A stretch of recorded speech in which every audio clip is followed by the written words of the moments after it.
బాధలు నాకు లేవా? పేతురికి లేవా? పిలుపు గారికి లేవా? పస్తులు వాళ్ళకి లేవా?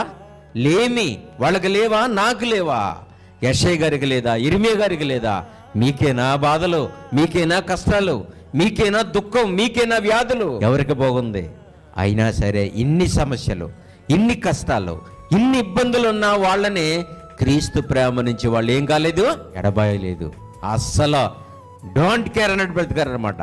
తల వెంట్రుకలాగా తీసి అవతల పారేశారు కష్టాలని. ఎందుకంటే ప్రాణాలకు తెగించి పరిచర్య చేశారండి వాళ్ళు. మొదటి శతాబ్దంలో అపోస్తులు చేసిన పరిచర్య, సువార్త, బోధ, ప్రసంగం ఏమైతే అంటారో, ఏదైతే ఊహించుకుంటారో అనుకోండి, కానీ వాళ్ళు ప్రాణాలకు తెగించి పరిచర్య చేశారు కనుకనే ఇలా నిలబడి చెప్పగలిగారు. మీరు క్రీస్తు ప్రేమ నుంచి ఎడబాపేది ఎవరు? శ్రమ అయినను, బాధ అయినను, హింస అయినను, కరువైనను, వస్త్రహీనతైనను, ఉపద్రవమైనను, ఖడ్గమైనను మనల్ని ఎడబాపయా అంటున్నారు చూడండి.